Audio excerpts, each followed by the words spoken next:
Bismillahirrahmanirrahim. Alhamdulillah rabbil alamin wassalatu wassalamu ala asyrafil anbiya'i wal mursalin sayyidina Muhammad wa ala alihi wa sahbihi ajma'in.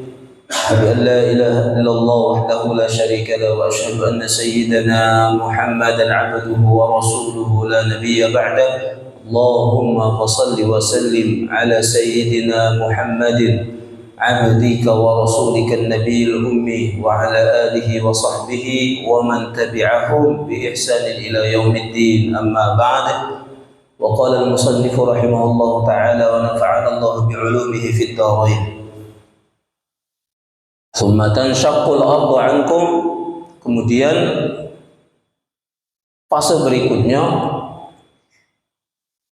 setelah jasad terbentuk, kemudian dikirimkan ruh ke masing-masing jasad, terbelahlah tanah, bumi ini terbelah.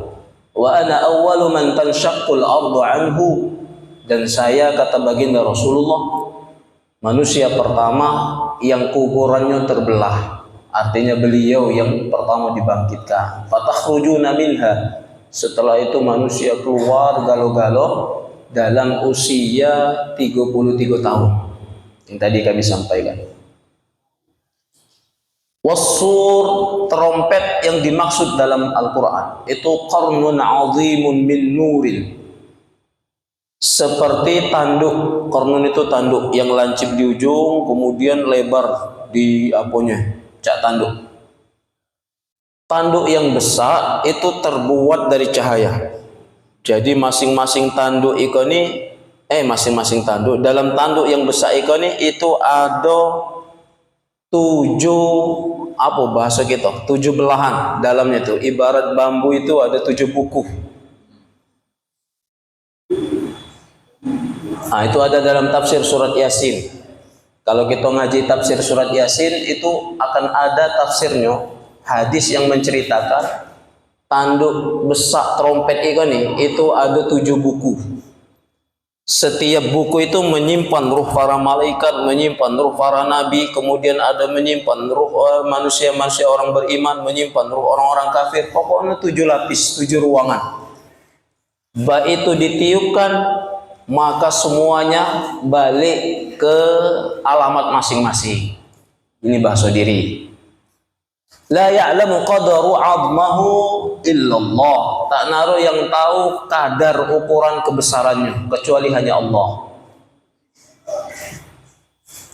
Wa fil hadits, di dalam hadis dijelaskan, innahu yabla minal insan kulla syai'in illa 'azman wahidan. Sesungguhnya semua yang ada di dalam diri manusia itu akan hancur, akan hilang, akan hancur, yublah, binasa. Illa azaman wahidan, melainkan sekok tulang yang tak ada hancur. Apa sekok tulang ini? Wa huwa ajabud dam. Sekok tulang ini kalau bahasa diri, dia ada di ekor kita ini. Dambun itu ya ekor, tulang ujung ekor. Wa minhu yarkabul khalq, dari tulang yang tak hancur inilah kage tulang itu yang berkembang jadi manusia lagi. Apa maksud ajbud dam? Azmu saghiru jiddan fi akhir sulbi, tulang kecil ujung ekor kita ini. Itu yang tak ada hancur. Fa idza arada Allah jallat qadratuhu ay yab'atsal khalqa amtara as-sama'i mataran gharizan yashbahu min maniyur rijal. Saat itu ketika Allah ingin membangkitkan secara keseluruhan, maka Allah akan turunkan hujan dari aras, karena bumi sudah terhampar, sudah menjadi mahsyar, tak naruh lagi planet ini tak naruh, matahari kagi banyak, ini kagi dijelaskan. Nah, Allah menurunkan hujan dari aras, campak ke tanah tadi, air yang diturunkan tadi yang akan menjadikan manusia tadi balik secara utuh jasadnya. Bahkan dalam riwayat ini yushabbihu maniyur rijal, Air hujan ini kental seperti sperma laki-laki. Ini hadis. Dia istilahnya tuh menghidupkan yang mati. Fayanbutuna min haitsu dafanu.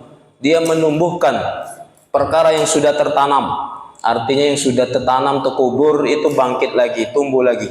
Kama yambutuz zar'a, seperti tumbuhnya rerumputan, seperti tumbuhnya tanaman. Tsumma yab'atullah Israfil alaihi salam wa ya'muru an yanfakha fis sur nafqatal ba'd.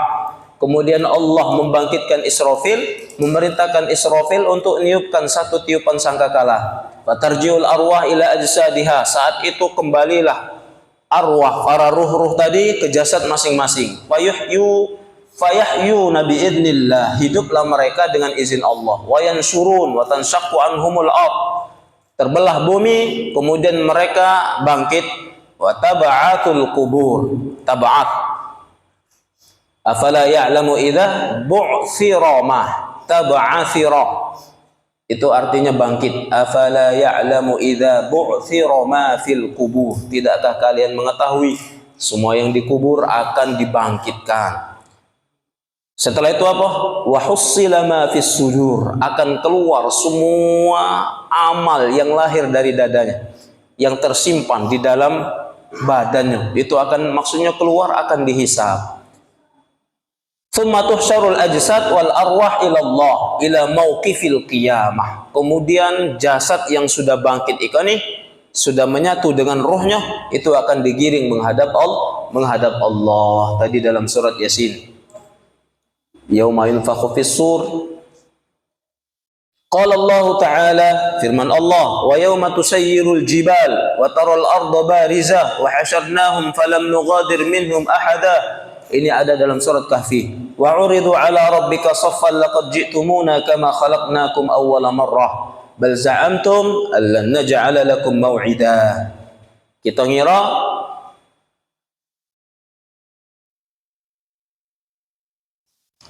gunung itu, nah, wa yauma nusayyirul jibala wa taral arda barizah, akan ada hari kiamat, gunung itu kami perjalankan, artinya gunung bergeser, ini hari kiamat. Wa taral arda barizah, dari pergeseran gunung ini akhirnya kerak bumi kan nih, itu semakin melebar, karena gunung tadi itu berjalan, artinya yang menonjol tadi itu jadi datar, sehingga akan ada hari, maksudnya kiamat, kalian menyaksikan bumi ini barizah, kosong, tak naruh lagi bukit, tak naruh lagi gunung, dia datar, karena gunungnya lah jadi datar. Wa hasyarnahum, saat itulah kami bangkitkan mereka manusia, falam nughadir minhum ahada, dan satu orang pun tak pacak lari dari pengawasan Allah. Wa uridu ala rabbika saffa, kemudian mereka digiring menghadap Tuhannya soffan. Laqad ji'tumuna kama khalaqnakum awwala marrah, sungguh kami kembalikan kalian dalam penciptaan awal, seperti awal penciptaan. Bal za'amtum allan naj'ala lakum mau'ida, bahkan orang kafir ini mengingkari akidah atau kepercayaan seperti ini. Mereka tak percaya dengan janji ini. Ini ancaman Allah. Ada di dalam surat Kahfi. Wa qala ta'ala, ada dalam surat lain, yauma tashaqqaqul ardu anhum sira'a, akan ada hari kami belah bumi, kami hancurkan, kemudian kami bangkitkan lagi mereka dengan cepat, sira'a. Dzalika hasrun alaina yasir, hal demikian itu sangatlah mudah bagi kami, kata Allah. Surat Qaf ayat 44. Wa qala Rasulullah sallallahu alaihi wasallam, baginda Nabi bersabda, yamutul mar'u ala ma 'asha alaih, seorang akan wafat, meninggal itu sesuai dengan kebiasaan dia hidup. Paham maksudnya? Dia biasa sujud, maka akan ada potensi wafat dalam keadaan sujud. Mohon maaf, sebaliknya, biasanya mabuk misalkan, ada potensi wafat dalam keadaan mabuk. Wa yab'atsu ala ma mata alaih, dan akan dibangkitkan itu sesuai dengan terakhir dia mati, keadaan dia mati. Artinya ketika mati dalam keadaan sujud, maka nanti dibangkitkan Allah dalam keadaan sujud. Sebaliknya, mati dalam keadaan tak bagus, lagi bangkitnya yang malah malah tak bagus. Wa qala sallallahu alaihi wasallam yahsyurun nas hufatun uratun gharlan an-nisa'u mukhtalitat birrijal. Ini manusia akan dibangkitkan dalam keadaan, mohon maaf, tanpa busana, tak naruh pakaian. Laki-laki dan perempuan tercampur. Qalat Aisyah, kemudian Aisyah istri Rasulullah sallallahu alaihi wasallam ini komentar. Wastawatah, bahasa kita alang kemalu kitoi. Tak berbusana. Apa jawab Rasulullah? Qala sallallahu alaihi wasallam al-amru. Saat itu, kondisi saat itu atau momen itu asyaddu min ayyahummahum dzalik. Itu lebih dahsyat daripada saling teli aurat. Kira-kira tak naruh lagi rasa malu, rasa apa tan, saking ngerinya keadaan saat itu untuk mempertanggungjawabkan amal di hadapan Allah. Wa qala sallallahu alaihi wasallam, di dalam riwayat ini panjang, yahsyurun nas ajwa'u ma kanu wa a'tasu ma kanu wa a'ra ma kanu wa ansabu ma kanu faman at'ama Allah faman at'ama lillah at'amahu Allah. Kalau bahasa diri, kondisi saat yaumul mahsyar itu kondisi yang paling semua manusia yang paling lapar.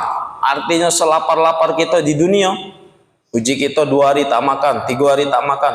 Ternyata kondisi di yaumul mahsyar lebih parah laparnya. Semua manusia dalam keadaan lapar. Kemudian kondisi yang paling haus atau keadaan yang sangat-sangat haus. Kemudian keadaan yang tanpa busana, keadaan yang tak naruh naungan, wa ansabu makan, tak naruh tempat berteduh. Kita di padang tandus luas. Yauma la zilla illa zilluh, hari yang tak naruh naungan kecuali orang yang dikehendaki oleh Allah dinjuk naungan. Maka kata baginda Rasulullah semasa hidupnya, faman at'ama lillah, barang siapa punya tradisi nginjuk orang makan karena Allah, ini orang beriman, atau sedekah makanan karena Allah, maka Allah akan memberi dia makanan ketika yaumul mahsyar. Artinya dia kenyang, tak ada lapar kaget yaumul mahsyar. Wa man saqa lillah saqahullah, siapa yang memberi minum karena Allah semasa hidupnya, maka Allah akan jadikan dia tak ada haus. Wa man kasalillah kasahullah, siapa yang memberi pakaian kepada orang-orang yang istilahnya itu membutuhkan pakaian, maka Allah akan menutupi auratnya kelak di yaumul mahsyar. Wa man amila lillah kafahullah, siapa yang beramal semasa hidupnya karena Allah, maka Allah cukupkan dari semua kebutuhan di yaumul mahsyar. Ini hadis baginda Rasulullah sallallahu alaihi wasallam.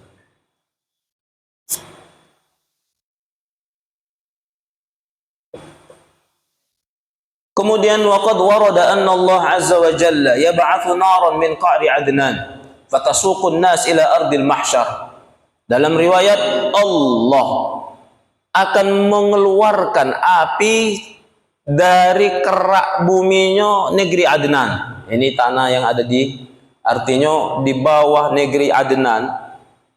Adnan itu daerah Yaman, Oman Bakari, wilayah Yaman dan Oman.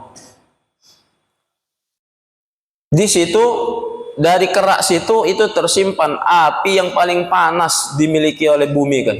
Itu dalam riwayat. Maka akan Allah keluarkan api kan.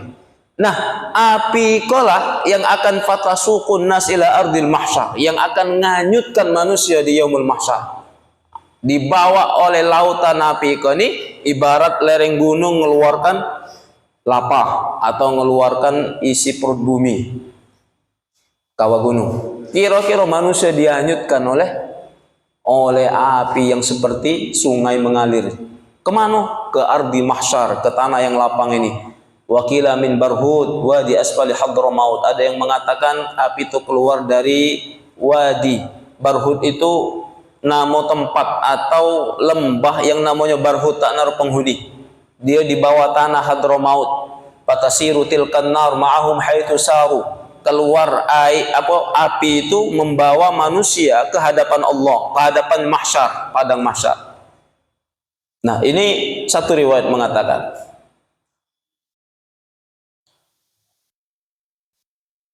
Wa qala Allah Ta'ala, kemudian Allah berfirman, yahmiluna awzarahum ala zuhurihim ala sa'a ma yazirun. Ini ada dalam surat Al-An'am. Yahmiluna auzarahum. Auzar itu asal kata dari wizrun. Wizrun itu dosa. Mereka memikul dosa-dosa. Ala sa'ama yazirun, alangkah istilahnya seburuk-buruk orang yang menghadap Allah banyak mikul dosa. Mereka pikul ala zuhurihim, di atas pundak mereka. Wa qala ta'ala, dalil lain yang nyeritakan keadaan yaumul mahsyar. Wala yahmilunna athqalahum wa athqalam ma'a athqalihim. Mereka mikul perkara yang berat yang tak pernah beratnya ini ditandingi oleh beratnya benda yang ada di dunia. Apa maksud yang berat ikan ini? Itu dosa yang mereka kumpulkan semasa hidup. Bayangkan beratnya yang kita pikul dari dosa itu tak naruh timbangannya dengan beratnya sesuatu yang ada di dunia. Kita pikul menghadap Allah. Wala yus'alunna yaumal qiyamati amma kanu yaftarun. Akan dimintai pertanggungjawaban pada hari kiamat dari apa yang mereka lakukan. Wa yaji'u ma'a kulli insan hafadhatah. Setiap manusia yang didatangkan, yang digiring, itu diawasi oleh malaikat hafazah. Ada dalam surat Qaf, wa ja'at kullu nafsin ma'aha sa'iqun wa syahid. Setiap jiwa itu akan didampingi dua malaikat. Saikun itu malaikat yang di depan, syahidun malaikat yang di belakang, ngawal gitu tadi. Tulen pecah tahanan KPK, kiri kanan. Pencatat amal raqib dan atid, kiri kanan. Saikun sopir itu malaikat hafazah ada di depan. Syahidun sebagai saksi di belakang kita. Jadi 4 ngelilingi kita. Pelisinya Tuhan. Itu keadaan setiap manusia, setiap kita, setiap jiwa ada dalam surat Qaf. Wa tazharu 'alal mujrimin dalalatu a'malihim as-sayyi'ah allati kanu 'amaluha fid dunya wa matu wa lam yatubu minha ila rabbihim. Akan tampak jelas tanda-tanda orang yang melakukan dosa. Dari apa? Dari barang yang mereka pikul. Semasa di dunia mereka melakukan keburukan, sedangkan mereka wafat atau meninggal belum bertobat kepada Allah. Hatta warada, sehingga di dalam riwayat dijelaskan, anna akilatur riba ta'dhamu butunahum jiddan. Orang yang melakukan dosa riba, makan harta riba, maka tanda mereka kelak di alam akhirat perut mereka besar perutnya. Wa anna zina, kemudian orang yang gemar berzina, ta'zamu furujahum hatta yashabunaha 'alal ard. Mohon maaf, alat zinanya tadi itu besar sampai nyarokan mereka menghadap Allah.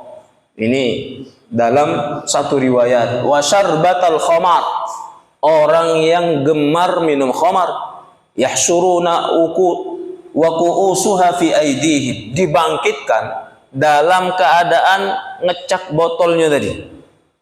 Misalkan galak minum apa, maka dia bangkit megang gudu yang dia minum. Wa ahlul kadzib wal ghibah wan namimah tatulu alsinatahum, orang yang gemar ghibah, mencari keburukan orang lain, wan namimah, adu domba, pokoknya dosa mulut. Wailul likulli humazatil lumazah, itu dosa mulut. Ghibah, namimah, al-kadzib, mendustai, berdusta. Ditandai apa ketika bangkit yaumul mahsyar? Tatulu alsinatahum, lidah mereka itu menjolor. Hatta tablughu sudurahum, sampai ke dada mereka. Wa mani'uz zakah, orang yang menahan zakat, dia wajib kena zakat, hartanya banyak, sudah sampai haul tapi dia tidak galak mengeluarkan. Tatamatsalu lahum amwalahum fi sur hayyatun hailatun yatuquna biha. Harta yang tak galak dia keluarkan yang banyak itu akan wujud dalam wujud ular yang ngelilingi atau yang melilit ketukuknya. Yu'raful mujrimuna bisimahum fayu'khadhu bin nawasi wal aqdam. Surat Ar-Rahman ayat 41. Ditandai orang-orang mujrim, orang-orang yang berdosa itu dengan identitas mereka masing-masing. Simahum itu identitas. Apa yang mereka lakukan dari dosa, maka dosa itu akan wujud dalam identitas tanda mereka. Fayu'khadhu bin nawasi wal aqdam. mulai dari kepala sampai kakinya itu ada identitas galo. Surat Ar-Rahman. Wa fil hadits innan nas yuhsyaruna ala thalathi tawaifin. Sesungguhnya manusia dibangkitkan dalam 3 kelompok. Pertama rukban, kelompok yang punya kendaraan. Kemudian artinya selama proses dibangkitkan menuju padang mahsyar mereka punya kendaraan. Entah terbang atau buruk yang dia kendarai, atau malah kambing yang dia korbankan semasa hidup malah jadi kendaraan dia, atau sapi yang pernah dia korbankan jadi kendaraan dia. Selama berada di yaumul mahsyar, kemudian dihisab, ditimbang sampai menyeberangi jembatan Sirat. Ini kelompok pertama, mereka punya kendaraan. Kemudian ada manusia wa masyatan ala aqdami. Mereka tidak ada kendaraan, berjalan kaki. Yang ketiga ini wa ala wujuhihim. Kelompok ketiga mereka berjalan dengan wajah mereka. Jadi tangan di bawah, raih di bawah, berjalan. Uji kita, ay saronyo. Di dunia kita tak pacak-pacak berjalan dengan tangan. Tapi tak usah nyobo-nyobo, banyak dosa. Di yaumul mahsyar tangan, wajah kita yang berjalan digeret oleh Allah. Qala alaihi salatu wassalam innal ladzi amsyahum ala aqdamihim qadirun ala ayyumashiyahum ala wujuhihim. Sesungguhnya mereka yang mampu berjalan dengan kaki akan dimampukan oleh Allah berjalan dengan wajah mereka. Ini orang-orang dosa. Wa ruwiya min hadits Mu'adz bin Jabal. Ini sekarang hadis dari Sayyidina Mu'adz bin Jabal, masih gambaran keadaan yaumul mahsyar.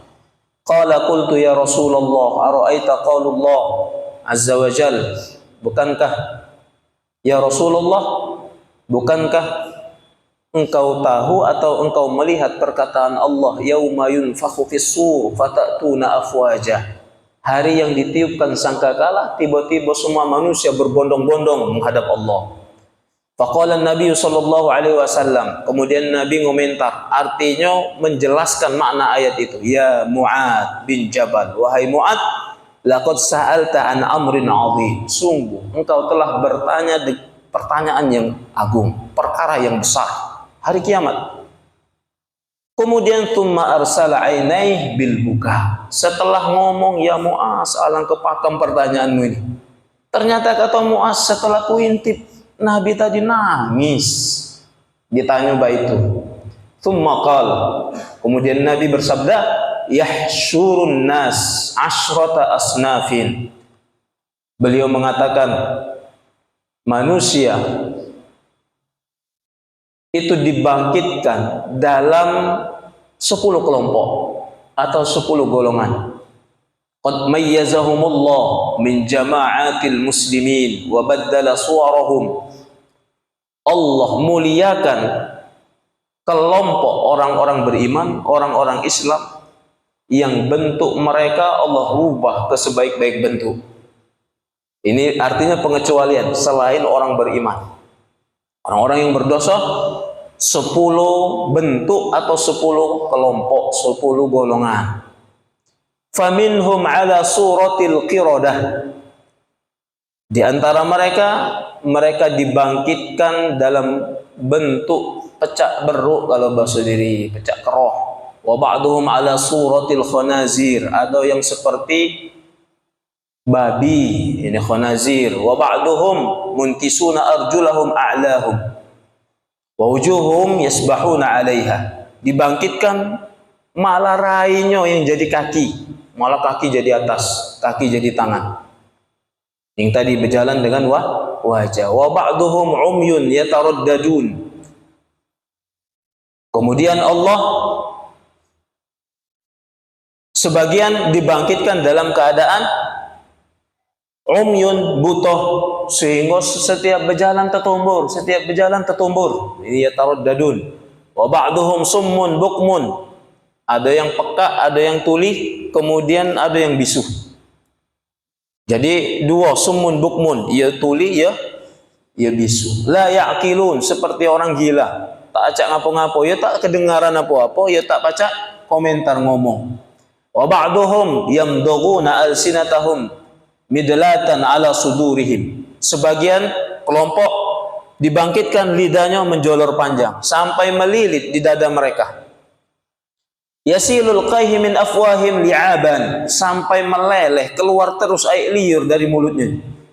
Yaqdaruhum ahlul jam', itu yang menjadikan semua orang cemek melihatnya kalau bahasa diri. Wa ba'duhum muqta'ata arjulihim wa aydihim. Ada juga orang yang dibangkitkan tak naruh tangan, tak naruh kaki. Wa ba'duhum musallabuna ala judu'in minan nar. Sebagian orang dibangkitkan dalam keadaan tertawan, tersalib oleh satu ranting yang terbuat dari api. Wa ba'duhum ashaddu nantan minal jif wa ba'duhum yalbasuna jalabib sabighatun minal qitra. Sebagian itu yang dibangkitkan lebih kecil atau lebih lembek atau lebih lemah daripada ulat yang ada di dalam tanah. Yang terakhir dibangkitkan memakai pakaian jalabib, jubah kebesaran, tapi jubah ini sabighatum minal qitra, terbuat bahasa kitanya dari api yang menyala. Fa ammal ladzina ala suratil qiradatah, Rasulullah menjelaskan yang bangkit pecak beruk tadi ini falqatatum minan nas, orang yang gemar adu domba, menebarkan fitnah supaya orang bebalah. Ini bangkitnya dia cak beruk. Wa ammal ladzi ala suratil khanazir, yang pecak babi tadi, mohon maaf, fa ahlus suhti wal haram wal mix, orang yang tak memikirkan halal haram, pokoknya terabas haram diambil galau. Hati-hati, ini karakter babi kalau bahasa diri, segalanya dimakan. Wa ammal munkisuna ala ru'usihim wa wujuhim, yang rainya di bawah tadi, berjalan dengan kepala tadi, itu orang yang memakan harta riba sebagaimana penjelasan pertama. Sedangkan yang buta, famiyajuru fil hikam, mereka yang menyogok hukum yang seharusnya aku ini misalkan salah, setelah disogok dia jadi menang, jadi bahasa dirinya jadi pemenang, tak ada dihukum, ini akan dibangkitkan dalam keadaan buta. Wa amma summul bukmun, bisu kemudian tuli, falladzina yu'jabuna bi a'malihim, mereka yang ujub itu merasa bangga dengan amal mereka. Wa ammal ladzi yamduna alsinatahum, lidah terjolor melilit ke dada mereka, ini adalah para ulama, para penentu hukum, hukama, alladzi yukhalifu qauluhum, yang berbeda antara omongan dengan perbuatan. Hati-hati, kabura maqtan indallahi an taqulu ma la ta'lamun, ma la taf'alun. Apa yang diomongkan itu tak selaras dengan perbuatan. Itu hati-hati orang berilmu, orang-orang yang menyampaikan ilmu. Wa ammal muqta'ah aydihim wa arjulihim, orang yang tak naruh tangan, terpotong tangan, terpotong kaki, itu adalah yu'dzunal jiran, mereka yang jahat sama tetangga, tak lapor. Wa ammal musallibuna ala judu'in minan nar, yang tersalib di ranting dari api tadi, ini adalah orang-orang yang fassa'atu bin nas ila salati, mereka, mohon maaf, penjilat pemerintah. Mereka bahasa dirinya apa penjilat itu? Selalu istilahnya tadi, segala kehendak pemerintah selalu dibenarkan. Apa uji pemerintah baik-baik, pokoknya penjilat. Wa ammal ladzina hum ashaddu natnan minal jif falladzi yatamatta'una bisyahawat wal ladzat, orang-orang yang lebih lembek daripada ulat yang ada dalam tanah, jadi pecah tak betulang, itu adalah orang-orang yang gemar menghiasi syahwat dan kelezatan dunia di dunia. Wa yamna'una haqqullah min amwalihim, bahkan mereka tak pernah mengeluarkan harta untuk haknya Allah. Jadi harta itu dipakai untuk syahwat, untuk kelezatan mereka saja, tak pernah memenuhi haknya Allah. Terakhir, wa ammal ladzi yalbasunal jalabib, orang-orang yang memakai pakaian kebesaran, tapi pakaian ini kan terbuat dari api, dari minyak tanah atau minyak yang mengandung api, maka ini adalah orang-orang yang sombong, orang-orang yang bangga diri, fa ahlul kibar wal fakhr wal khaila, orang-orang yang sombong kalau bahasa kita. Intaha. Ini yang diriwayatkan oleh Sayyidina Mu'adz bin Jabal. Wa dzalika huwa mauqiful qiyamah. Begitulah kondisi hari kiamat. Fa idza ijtama'a fihi al-khalaiq min al-jinni wal insi wasyayatin wal bahaim wal wuhus was siba' thumma tanazzalat al-malaikatu 'alaihim assalam bi amrillah wa ahatu bi ahli al-jam'i saffan khalfa saffin fala yastati'u al-mujrimuna adh-dhalimuna haraban wala firaran ولا يجدون إلى ذلك سبيلا قال الله تعالى يا معشر الجن والإنس إن استطعتم أن تنفذوا من أقطار السماوات والأرض فانفذوا لا تنفذون إلا بسلطان. Begitulah kondisi hari kiamat. Semua makhluk, jin, manusia, iblis, bahkan hewan, bahaim, wal wuhus yang melata atau yang di dalam tanah, itu akan dikumpulkan, akan dibangkitkan. Setelah itu turunlah para malaikat soffan-soffan. Itu ada dalam surat Al-Fajr. Apa surat? Kalla idza dukkatil ardu dakkan dakka. Kalau sudah bumi ini digoncangkan, hancur, kiamat, ludes bumi, maka dakkan dak wajaa rabbuka wal malaku soffan soffa. Maka semua makhluk akan datang menghadap Allah. Setelah makhluk dibangkitkan ini, setelah itu diturunkan malaikat bersof-sof, soffan soffa. Atas izin Allah, wa ahatu bi ahlil jam'i, mereka yang mengelilingi semua makhluk itu. Jadi kita kaget dipagar betis oleh semua malaikat. Mahsyar itu akan dipagar betis. Sehingga kata beliau, fala yastati'unal mujrimun az-zalimun. Orang yang berdosa, orang yang zalim sedikit pun tak naruh celah untuk berlari.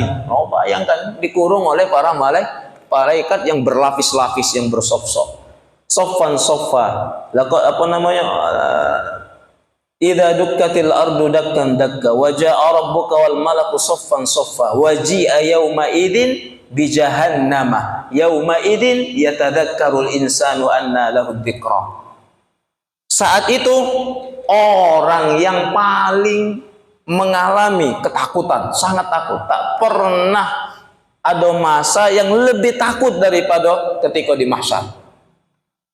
Hari itu orang-orang yang mujrim, orang-orang yang zalim, orang-orang yang tidak beriman kepada Allah, itulah orang-orang yang setakut-takutnya merasakan keadaan itu. Wala yajiduna ila dzalika sabila. Akan ketemu jalan untuk keluar dari kurungan para malaikat. Sehingga dalam Al-Quran, ya ma'syarul jinni wal ins, wahai para manusia, para jin dan manusia, in istata'tum an tanfudhu min aqtaris samawati wal ard. Pacadak kalian keluar dari aktor, dari wilayah langit dan bumi milik Allah. Kalau pacak fanfudhu, maka larilah. Sekarang kita hidup ini, paca ada kita keluar dari gugusan bumi, gugusan langit. Tak paca, apalagi kata Allah nanti di hadapan kami di yaumul mahsyar. La tanfuduna illa bisultan. Takkan ada makhluk yang paca lari kecuali istilahnya tadi mereka menghadap Allah. Ila qauli ta'ala wa nuhasun fala tantasiran. Mereka akan berada dalam keadaan nuhas. Nuhas itu sejerih, tak lemak-lemak keadaan, la jerih, la kotor, la apa. Dalam kondisi seperti itu, fala tantasiran, tidak ada satu pun yang pacak nulung kita. Wa yasdahimu ahlul mawqif wa yamuju ba'duhum fi ba'din wa tadawwanu asy-syamsu min ru'usihim hatta takunu qadri mailin. Manusia saling berdesak-desakan kondisi saat itu. Wa yamuju, bahkan seperti gelombang saling mendahului, saling apa. Saat itu fatadawwanus syams, Allah rendahkan matahari di atas kepala mereka biqadri mailin, itu hanya sekedar 1 mil. Qala rawi la adri ahwanu mailul musahafata minal ard. Kata periwayat ini, aku tak tahu ukuran mail itu seberapa jauh ukuran kita di dunia ini, atau malah ukuran milnya itu lebih dekat atau lebih pendek daripada milnya kita di dunia ini. Fahina idzin yanzilu bin nas minal qurb wal hur wal har wal 'atsu. Yang pasti manusia saat itu dalam keadaan sangat tak lemak, sangat tak nyaman, sangat panas, sangat kehausan, ma la ya'lamuhu illallah. Tak naruh yang tahu hakikat keadaan saat itu kecuali hanya Allah. Wa yablughu minhum muballaghan 'aziman wa ya'riqu an-nas hatta yadhhabu 'uruqahum fil ardi 40 dhira'an. Sampai ada manusia yang menyocor keringatnya, ini membanjiri badannya, menenggelamkan badannya. Sampai keringat itu setinggi 40 zira'. Satu zira' dari tangan ke siku ini. Kira-kira 40 kali sesikuan kita ini. Itu melepuskan badan orang. Qala alaihi salatu wassalam, tudannu syamsa minal ardi yaumal qiyamah. Matahari direndahkan oleh Allah dari bumi atau dari mahsyar ketika hari kiamat. Faya'ruqun nas, sehingga manusia berkeringat. Faminan nas may yablughu nisfa saqaihi. Di antara manusia itu berkeringat sampai setengah betisnya. Ada juga sampai lututnya, ada juga sampai perutnya, ada juga sampai dadanya, sampai ketukuk, sampai mulut. Bahkan ada sampai menenggelamkan kepalanya. Sehingga di ujung cerita Rasulullah, wa marra biyadihi ala ra'sihi hakadha. Sampai kata Sayyidina Mu'ad ini, Rasulullah memberi gerakkan tangannya, ada manusia yang air keringatnya membanjiri sampai di atas kepala baik. Wa qala sallallahu alaihi wasallam, kemudian Rasulullah menjelaskan, al mar'u fi dhilli sadaqatihi yaumal qiyamah. Seseorang akan berada di bawah naungan sedekahnya pada hari itu. Jadi siapa yang punya gemar sedekah, maka dia akan punya naungan, punya payung kalau bahasa dia, atau punya pohon yang akan menaungi dia, atau dikirim oleh Allah awan untuk bikin dia teduh atau bikin dia sejuk. Intinya sedekah menjadi naungan orang-orang pada hari kiamat. Wa qala sallallahu alaihi wasallam, sab'atun, 7, yuzilluhumullah fi zillihi yauma la zilla illa zilluh. 7 golongan yang akan mendapatkan naungan Allah pada hari tak naruna naungan. Pertama, imamun adil, imam yang adil. Wa syabun nasha'a fi ibadatillah, pemuda yang tumbuh hidupnya biasa, tumbuh di dalam ibadah kepada Allah. Dia pemuda tapi dia tak ada maksiat. Ini akan mendapatkan naungan. Wa rajulun qalbuhu mu'allaqun bil masajid, lelaki yang hatinya terikat dengan masjid, orang yang rajin sholat di masjid, jamaah di masjid, maka ini akan mendapatkan naungan. Wa rajulan tahabban fillah, 2 orang lelaki atau 2 orang beriman, mereka kanco akrab dan saling mencintai karena Allah. Ijtama alaihi wa tafarraqa alaihi, bertemu karena Allah, berpisah karena Allah. Wa rajulun da'athu imra'atu dzata mansibin wa jamalin faqala inni akhafullah. Lelaki, orang jantan, diuji oleh Allah dengan perempuan yang belaga, perempuan punya tahta, punya apa, kemudian perempuan ini ngajak dia untuk berzina, ngajak dia untuk istilahnya itu ngumbar syahwat. Maka laki-laki kau ini pecah Nabi Yusuf itu berkomentar, tak galak, aku takut dengan Allah. Maka dia dalam derajat mendapatkan naungan Allah. Wa rajulun tasaddaqa bi shadaqatin fa akhfaha hatta ta'lama shimal ma tunfiqu bi yamini. Seseorang dia punya tradisi sedekah dan menyembunyikan sedekahnya diam-diam sampai tangan kirinya ikut tak tahu bahwa tangan kanannya ini memberi infak atau sedekah. Saking bahasa dirinya, saking rahasianya, dia seorang yang tahu. Teka orang rumahnya ya tak tahu, kebiasaan lakinya setiap subuh ternyata galak nginjuk si fulan itu makan, karena orang yang tahu.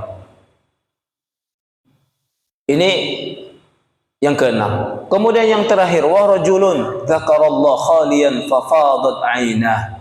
Seorang laki-laki atau orang yang beriman di dalam kesendirian, di dalam kesunyian, tak naruh yang tahu, dia berzikir kepada Allah. Rajin berzikir, zikir khafi, khalwat.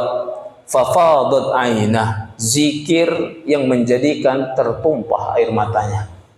Jadi 7 golongan ini dalam riwayat lain ini adalah orang-orang saleh, orang-orang yang punya derajat wali di hadapan Allah. Jadi ada kalangan wali itu, wali Allah itu ada dari kelas para pemuda. Asalkan mereka tumbuh dengan ibadah kepada Allah, meninggalkan maksiat, maksudnya tidak ada melakukan dosa besar, istiqomah ibadah saja, sholat fardu segala macam. Maka ini sudah bagian dari salah satu pintu kewalian. Ini adalah yang dipuji oleh Allah melalui hadis baginda Rasulullah. Begitupun budak yang rajin ke masjid. Jika kita tak piro, ngebang terus 5 waktu di masjid, maka istiqomah sampai wafat, dia meninggal dalam keadaan terbiasa seperti itu.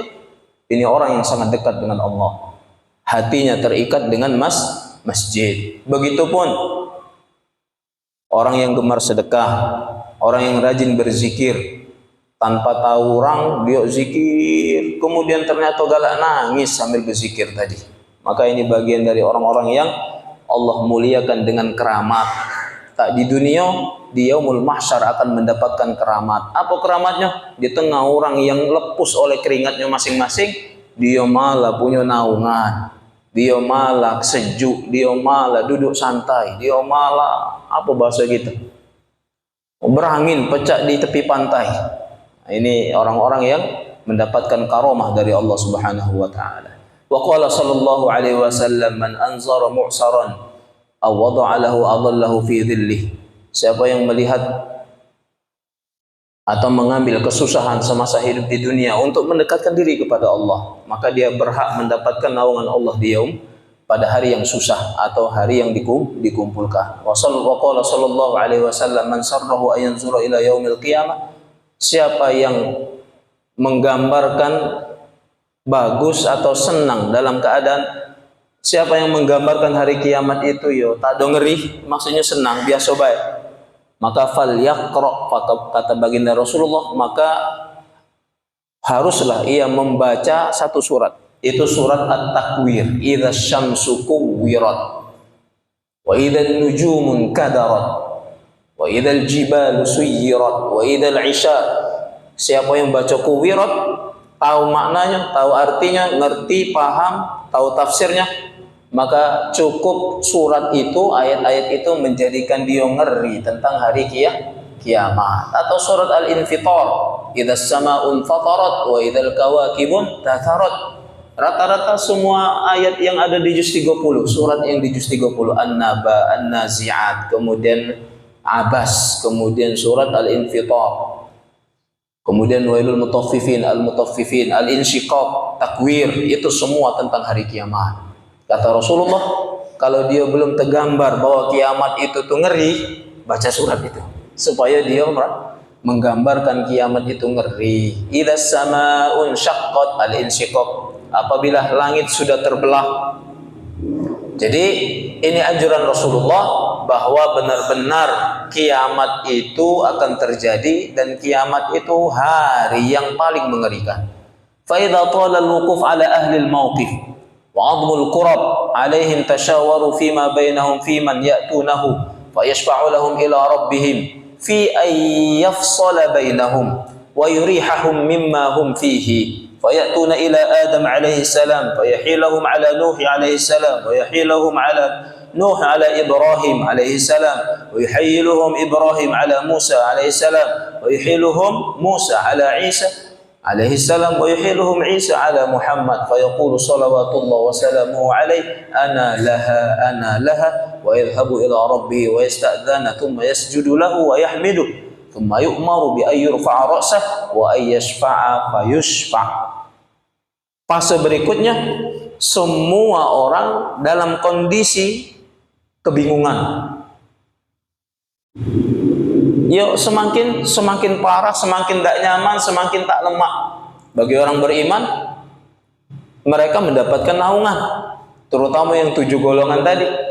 Itu saja mereka mengalami kebimbangan dalam riwayat, sehingga mereka bermusyawarah di antara mereka, siapa yang harus kita mintai pertolongan supaya Allah ini mengakhiri perkara ini, mengakhiri urusannya mahsyar. Makanya dalam riwayat di mahsyar itu bukan sebentar, Bahkan ratusan ribu kali lipat umur kita di dunia ini. Kita umur di dunia 60 tahun. Maka kalau dikalikan ratusan ribu berarti 600 ribu. Lebih berarti 6 juta tahun. Maka di mahsyar itu bukan sejak kita setahun atau berapa bulan, atau malah pecah kita wukuf di Arafah. Karena wukuf Arafah ini bahasa dirinya. Ini mengingatkan yaumul mahsyar, dari mulai matahari tenggelam,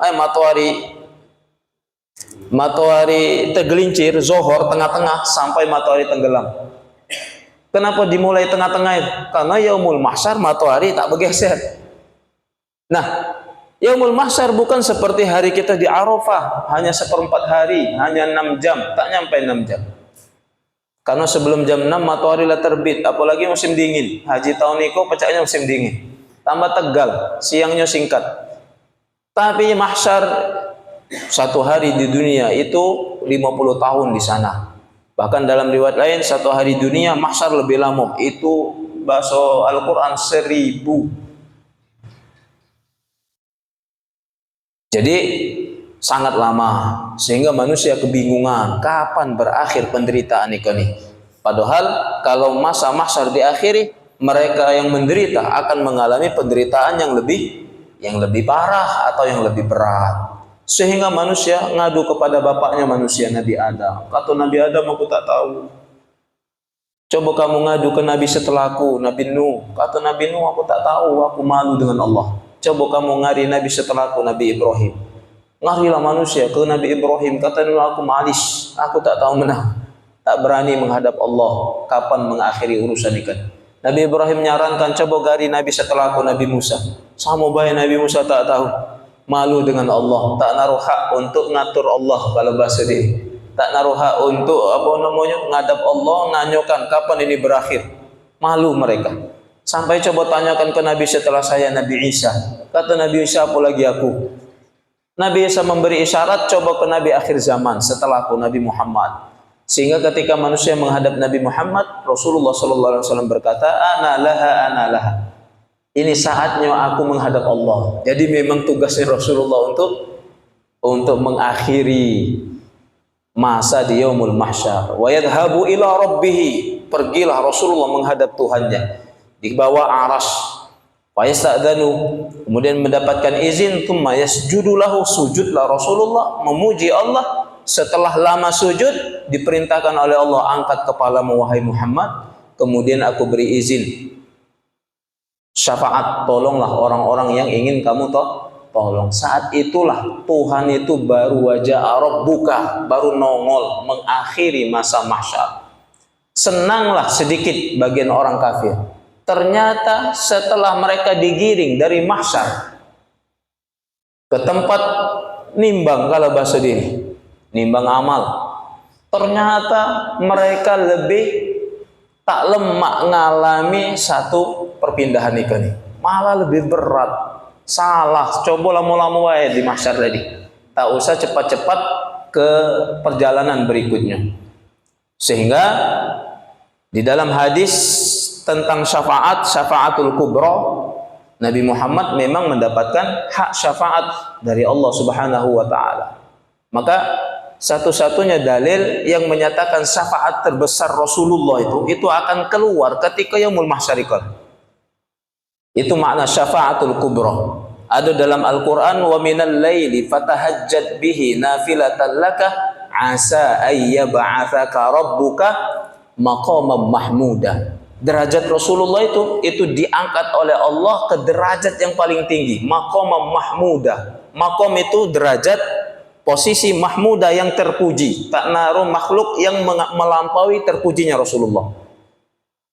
Makna maqaman mahmuda, arti maqaman mahmuda, derajat tinggi kan itu maksudnya syafaat besar.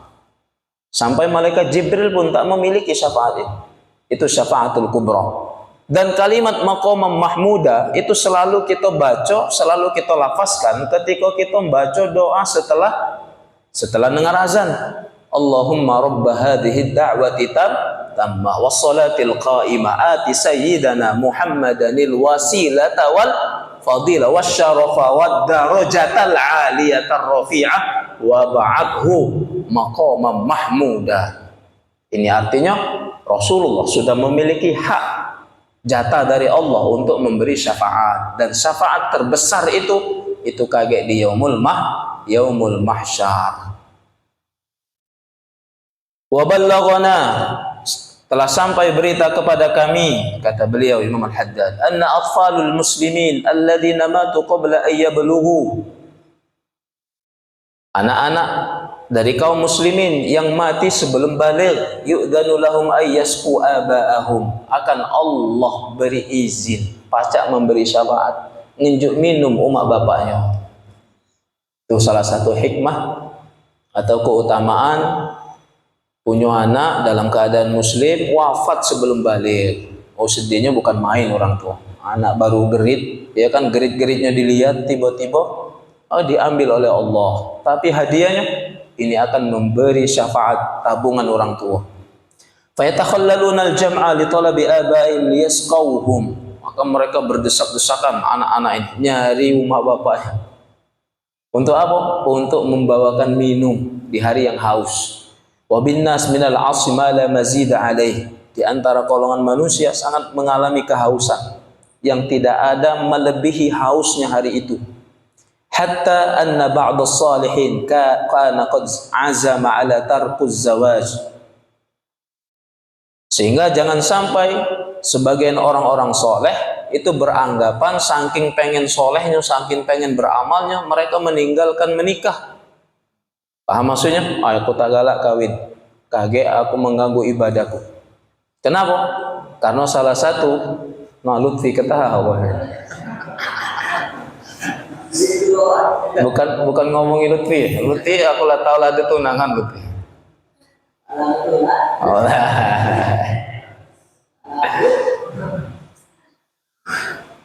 kenapa? Salah satu hikmahnya itu tadi. Dari hasil perkawinan akan ada keturunan, dan keturunan ini yang akan Allah unjuk hak memberi syafaat kepada orang tua. Kemudian fara'a fi manami annahu fi mawqifil qiyamah wa bihi min al-'azma yajillu 'anil wasfi wa ra'a atfalan bi aydihim aniyatan wa fiha al-ma' wa hum yasqawna ahadan wa yad'una ahadan fastasqahum faqalu innama nasqi aba'ana falamma asbaha talabu tazawwud. Ada orang saleh yang tadi beranggapan tak galak kawin hanya gara-gara mengganggu amal.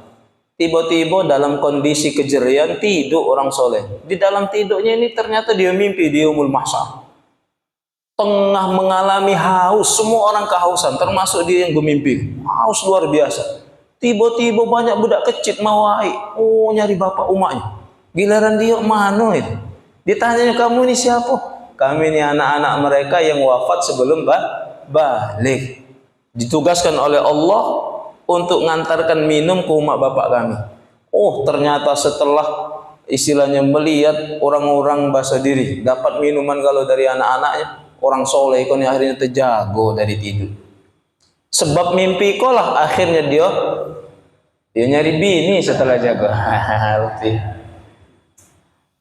Kenapa? Ala rojain, berharap supaya Allah anugerahkan keturunan. Wa yakunu mimma yastafi dzalikal mauqifil 'adzim qurbahu wa ahwalahu. Anak pun hikmah dari perkawinan. Itu kalau pacak didiknya, kalau tak ada jerih ngeluruinya, tak ada ngeluh mendidiknya, mengeluarkan pengorbanan supaya anak menjadi anak yang soleh, maka inilah investasi yang paling pakar. Kenapa? Karena dalam satu riwayat ternyata manusia itu ketika sudah di alam kubur baru tersadar perkara yang paling berguna di alam kubur itu ternyata anak yang soleh masih hidup. Itu yang paling berguna. Mengalahkan harta jariah, sedekah jariah, mengalahkan ilmu yang manfaat. Ternyata yang paling parah itu doanya anak yang soleh. Itu yang paling parah menyelamatkan orang tua. Wa yastaddul qurab wa ta'zamul ahwal ala ahli al-mawqif hatta balaghana anna al-kafir yaqulu rabbi irhamni wallu ila an-nar. Kalau bahasa diri keadaan saat itu sangat mencekam, sangat takut, sangat tak lemak, sehingga orang kafir itu berkomentar, rabbi irhamni, ya Allah rahmati kami, Jangan sampai setelah ini malah engkau jatuhkan kami hukuman yang lebih berat. Itu sampai seperti itu orang kafir. Begitupun dalam ayat lain orang kafir komentar di akhir surat An-Naba, inna anzarnakum adzaban qaribah. Kami ingatkan kepada kalian orang-orang yang melampaui batas bahwa azab kami itu sangat dekat. Inna anzarnakum adzaban qaribah. Artinya kiamat itu sangat dekat. Yauma yanzurul mar'u ma qaddamat yadah. Hari itu semua orang akan melihat jejak kakinya. Artinya melihat bekas amalnya. Inna nahnu nuhyil mauta wa naktubu ma qaddamu wa atharahum. Dalam surat Yasin. Kalian setelah lahir itu maka satu hembusan napas, satu tapak kaki, satu kegiatan tangan itu akan membekas di catatan Allah. Sehingga wa kulla syai'in, segala sesuatu yang kalian tinggalkan di dunia, ahsoinahu, kami akan perhitungkan secara detail. Perhitungkan langkah kaki kita itu membekas di catatan Allah. Ucapan yang keluar, kemudian perbuatan tangan, semua lewat itu ini. Sehingga akhir surat An-Naba tadi, yauma yanzurul mar'u ma qaddamat yadah. Orang akan jelas menyaksikan apa yang telah mereka perbuat di masa hidupnya. Sehingga yaqulul kafir, orang kafir itu komentar, ya laitani, alangkah malangnya aku kalau tahu bakal baiko. Ya Allah, duhai Tuhanku, kuntu turaba, mendingan aku engkau jadikan debu. Kenapa? Karena saat itu tanah, debu itu lebih bermakna atau lebih selamat daripada semua makhluk yang dimintai pertanggungjawaban. Ini penyesalan orang kafir. Sehingga manusia akan dimintai pertanggungjawaban. Di antara golongan manusia ada yang tidak dihisab, wa minhum man la yahsabah, wa minhumus sabiqun, wa minhum may yuhasabu hisaban yasira.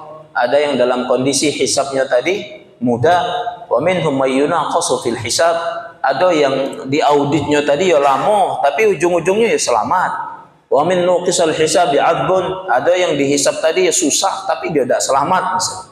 Wa yu'tin nas kutubuhum bi aimanihim wa shimalihim, akan diserahkan catatan amal kepada seseorang itu dari kanan, dari kiri, bahkan dari belakang. Itu ada dalam surat Al-Insyiqaq. Apa bahasa Al-Quran? Kita hisabai yasirah. Wa amma man utiya kitabahu wara'a zuhri.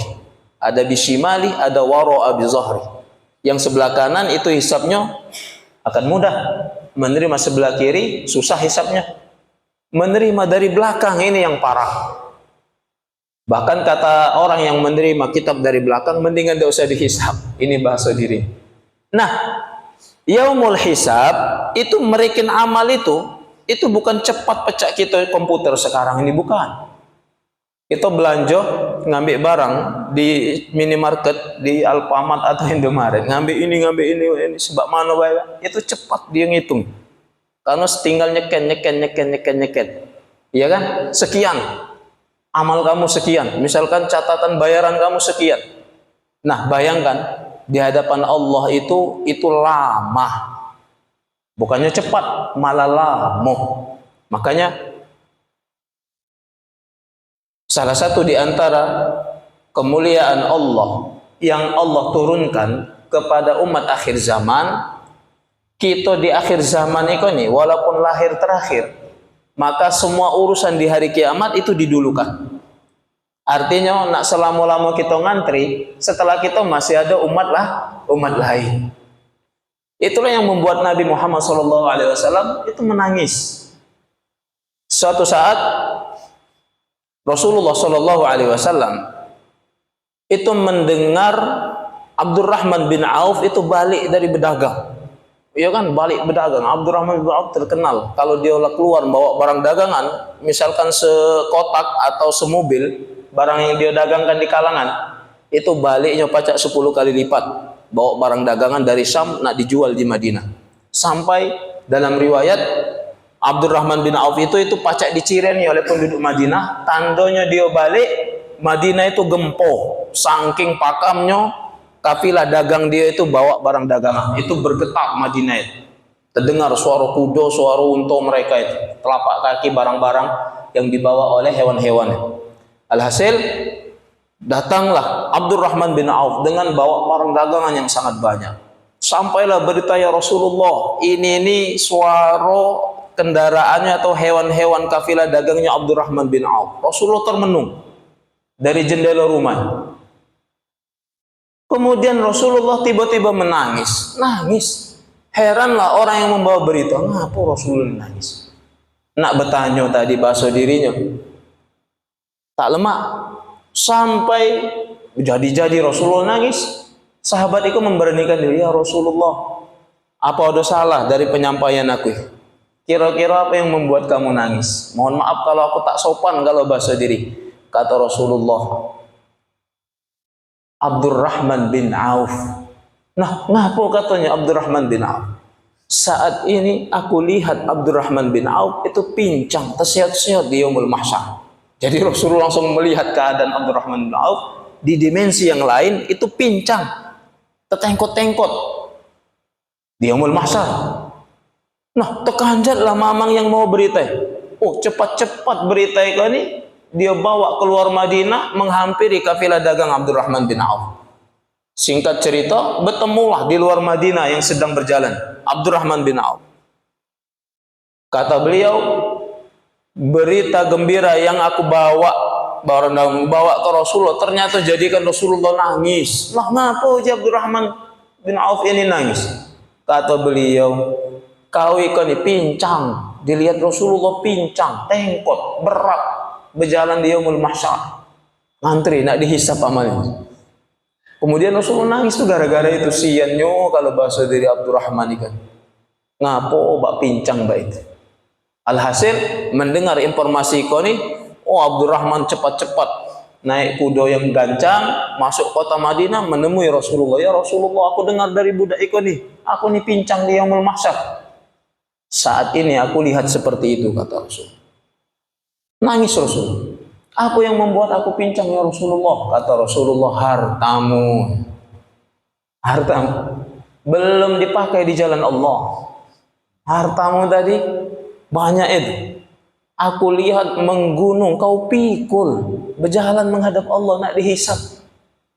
Sehingga kau keberatan dengan hartamu, termasuk kakimu tertengkot-tengkot, termasuk ke tanah, diseret, tak tahu muat di bawah, mau kau tarik, pecah narik karung. Sehingga semua orang berjalan tak ada jerih, berjalan santai, tak naruh beban, kau masih. Makanya orang yang paling lama hisapnya itu orang yang berduit. Orang yang berduit, orang yang banyak harta, apalagi belum dipakai di jalan Allah. Sehingga Rasulullah berdoa, ya Allah, hidupkan saya dalam keadaan miskin, matikan saya dalam keadaan miskin. Itu maksudnya hisapnya lama di hadapan Allah, kecuali dipakai di jalan Allah. Sayyidina Abu Bakar As-Siddiq, Sayyidina Uthman ibn Affan, Abdurrahman bin Auf setelah mendengar itu, ya Rasulullah, aku ikrar di hadapanmu, semua harta ikan belum sampai ke Madinah sudah aku serahkan kepada Allah dan Rasulnya. Jadi dinjuk kunyogan. Tersenyum Rasulullah, saat ini aku melihat dirimu seperti sambaran kilat berjalan menuju Allah. Tak naruh beban lagi. Malah harta yang dia infakkan tadi itu jadi power, dorong dia supaya cepat datang kepada Allah. Wa yas'alullahul mursalin an tablighi risalati ila umamihim wa yas'alul umam hal ballaghahumul mursilun ma arsalu bihi ilaihim. Qala Allah Ta'ala falanas'alanna alladhina ursila ilaihim wa lanas'alannal mursalin. Semua para rasul, para nabi itu diamanahi oleh Allah menyampaikan risalah kepada umat. Sampai ada umat bertanya, apakah nabi dan rasul juga dihisab? Turunlah ayat falanas'alannal ladzina ursila ilaihim wa lanas'alannal mursalin. Sama, ketika kami menghisab kalian orang biasa, kata Allah, maka para nabi pun kami hisab. Falanaqussanna alaihim bi'ilmin wa ma kunna bighaibin. Apa yang mereka hisab, apa yang dihisab kepada para nabi?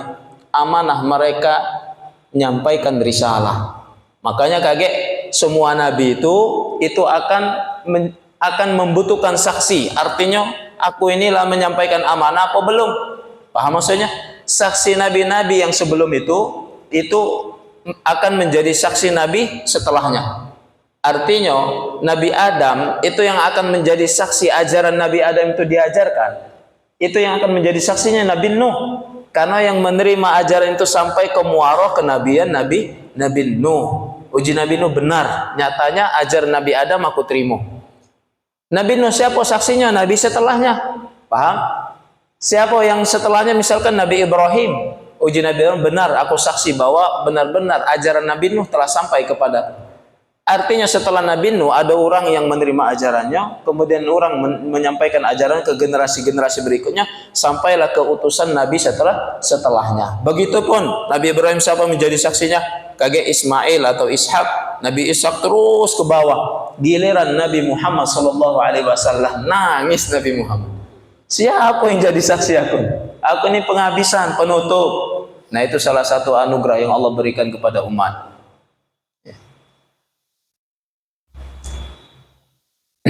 Siapa yang akan menjadi saksi?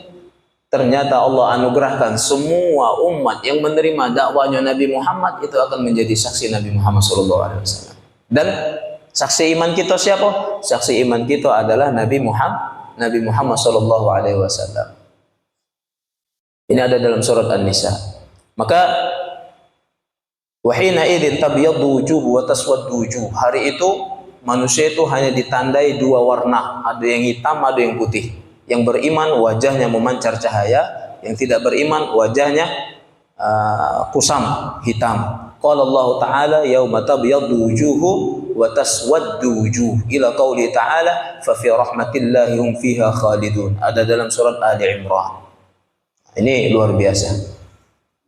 Jadi keadaan hari Yaumul Mahsyar setelah dibangkitkan, manusia akan dibangkitkan dalam bentuk amal mereka masing-masing. Manusia dibangkitkan sesuai dengan akhir dia wafat seperti apa. Manusia dalam keadaan tanpa busana, kemudian digiring ke padang yang sangat luas, tak naruh naungan kecuali naungan Allah. Di dalam kondisi seperti ini ada 7 golongan yang Allah beri naungan. Maka pilihlah salah satu di antara 7 golongan. Kita bukan pemimpin, jadi letak kena imamun adil, atau boleh ngambil kategori pemimpin tapi kita pemimpin keluarga atau pemimpin diri sendiri, harus adil dengan diri sendiri. Ada 7 golongan dan masa ini itu sangat lama, bukan masa seperti kita hidup di dunia, sangat lama. Fase setelah kita dikumpulkan di Yaumul Mahsyar, semua orang sampai saling bergumam, saling komentar, kapan ini berakhir, kapan ini berakhir. Sampailah mereka menghadap Nabi Adam supaya menemui Allah. Nabi Adam menyarankan temui Nabi Nuh, Nabi setelahnya. Sampailah ke Nabi Muhammad, barulah Nabi Muhammad menghadap Allah. Disitulah keluar syafaatil kubra. Disyafaatilah, diberilah oleh Rasulullah orang-orang yang beriman, dibagilah syafaat. Orang-orang beriman juga memberi syafaat yang lain. Makanya dari syafaat Rasulullah itu kepada orang-orang soleh. Orang-orang soleh kaki memberi syafaat kepada kelompok-kelompok. Makanya ada di antara amal itu yang mampu memberi syafaat. Orang beriman yang menjaga Al-Quran, hafizul Quran, itu mempunyai hak syafaat. Kemudian anak yang soleh itu memberi hak syafaat. Kemudian waliyun min awliyaillah, orang-orang soleh, orang-orang yang punya derajat di bahasa kita derajat di sisi Allah itu mempunyai hak syafaat. Ilmu, ulama yang adil, ulama yang rabbani. Guru itu bisa memberi syafaat murid-muridnya. Orang saleh itu bisa memberi syafaat keluarganya, bisa memberi syafaat tetangga segala macam. Intinya setelah Rasulullah menerima hak syafaat dari Allah, Rasulullah bagikan kepada orang-orang yang berhak menerima syafaat dan berhak memberikan syafaat. Ini kata Rasulullah, kalau kalian hadis yang tentang syafaat, kalau kalian berdiam di kota Madinah, kemudian menginginkan kematian, maka pilihlah mati di kota Madinah. Kenapa? Karena mati di kota Madinah, kalau bahasa diri, itu pasti akan aku beri syafaat. Dan pertama yang akan dibangkitkan setelah Rasulullah, manusia itu orang-orang muslim, orang-orang beriman yang dimakamkan di Baqi samping Rasulullah itu bangkit. Dan kata Rasulullah, pertama dibangkitkan 70.000 orang seperti binar cahaya rembulan. Dari 70.000 orang ini itu akan digiring oleh malaikat tanpa hisab. Dan 70.000 sahabat yang memberi orang soleh di baki ini, itu yang mendapatkan tanpa hisab ini, itu berhak memberi syafaat 70.000 orang setelahnya. Terus sampailah semua penduduk baki itu, bahasa dirinya itu kecipratan syafaat. Nah, yang terakhir, misalkan penghabisan pemakaman di baki, ini bagian dari tak tahu berapa sekian. Nah, yang terakhir ini itu akan memberi hak izin syafaat kepada orang-orang beriman yang lain, entah keluarganya, entah apa. Makanya anjuran Rasulullah, kalau pengen mati, mintalah mati ke Madinah, di Baqi. Nah, Lutfi mati di Baqi. Supaya apa? Supaya mendapatkan janji Rasulullah. 70.000 memberi syafaat 70.000. Masing-masing orang memberi syafaat 70.000. Kecipratan kita misalkan, maka kita memberikan hak 70.000 orang yang harus kita syafaati. Wa ma min ahadin illa wa yuwafiquhu Allah baina yadayhi wa yas'alullah an amalihi. Qala sallallahu alaihi wasallam, ma minkum min ahadin illa sayukallimuhu Allah kafahan. Laisa bainahu wa bainahu turjaman fa yunzaru aymana minhu fala yara illa ma qaddam wa yanzuru shimalu fala yara illa ma qaddam wa yanzuru baina yadayhi fala yara illa an-nar talqahu wujuhahu fattaqun nar walau bisyikki tamrin. Hari itu kondisi manusia itu langsung berhadapan dengan Allah, sampai kalau bahasa diri ngomong sesuai bahasa masing-masing, sehingga tak butuh terjemah, tak naruh penerjemah, langsung ngerti, langsung tahu, langsung, karena ngomong langsung sama Allah. Fayanzuru aymana minhu, kemudian dia noleh ke kanan, maka tak naruh yang pacak dia lihat kecuali semua gawe dia di dunia. Noleh lagi ke kiri, tak naruh yang pacak dia lihat kecuali semua lewa dia di dunia. Melihat ke depan, ternyata di depan api yang menyala-nyala, iya neraka. Maka dalam kondisi menghadap Allah dimintai pertanggungjawaban amal ikan. Kata Rasulullah, fattaqun nar. Kan kita hanya melihat api, melihat ke kanan gawe kita di dunia, melihat ke kiri lewa kita di dunia. Ternyata ngelihat ke depan api menyala-nyala. Maka kata Rasulullah, takutlah dengan yang kamu pandang di depan. Walau hanya dengan setengah kurma kamu sedekahkan kurang. Kenapa? Karena sedekah itu mampu meredahkan api yang kita pandang. Qala sallallahu alaihi wasallam, la tazula qadama 'abdin hatta yus'al an arba'. Tidak sampai melangkah kaki seseorang di hadapan Allah kecuali ditanya 4 perkara. An syababihi fima ablah. Masa mudanya digunakan untuk apa? Masa muda itu ternyata akan ditanya masa muda kita. Makanya di 7 golongan tadi, pemuda yang hatinya terikat dengan masjid, ini waliullah. Ini orang yang punya derajat khusus di sisi Allah. Kenapa masa muda dimintai pertanggungjawaban? Lah dia isi masa mudanya hanya gawenya di masjid. Ini luar biasa. Wa an umrihi fima afnah, umurnya dihabiskan untuk apa? Wa an malihi min aina iktasabah wa fima anfaq. Kemudian harta 2 pertanyaan, dari mana dia dapat, dari jalan apa, kemudian diinfakkan, dipakai untuk apa? Apakah dipakai ke jalan yang benar atau jalan yang salah? Kemudian wa an ilmihi fima amila bih, dari ilmu yang dia pelajari diamalkan apa enggak? Jadi 4 pertanyaan ini yang akan ditanya. Bayangkan masing-masing kita akan menghadap Allah dengan 4 pertanyaan. Baru kaget menerima dihisab catatan tadi. Wa fi dzalikal mautin tashhadu 'alan nas alsinatahum wa aydiyahum wa arjulahum wa juluduhum bima 'amilu biha. Wa fi ba'di wujuhit tafsir annal julud hiyal furuj. Qala Allah Ta'ala yauma tashhadu 'alaihim alsinatahum wa aydihim wa arjuluhum bima kanu ya'malun. Surat An-Nur. Wa qala ta'ala dalam surat Yasin, al-yawma nakhtimu ala afwahihim wa tukallimuna aydihim wa tashhadu arjuluhum bima kanu yaksibun. Dalam surat Yasin. Wa qala ta'ala dalam surat Fussilat, wa qalu li juludihim lima syahidtum alaina. Qalu antaqana Allahu alladhi antaqa kulla syai'. Hari itu mulut tak ajak ngomong. Yang menjadi saksi amal kita ini, itu adalah tangan kaki kita itu. Itu dalam surat Yasin, al-yauma nakhtimu ala afwahihim. Hari yang mulut tertutup, yang ngomong itu tangan, yang ngomong itu kaki. Yang ngomong itu tangan, yang menjadi saksi itu kaki. Bahkan di ayat terakhir tadi, kulit kita, wa qalu li juludihim. Kulit kita yang akan menjadi saksi.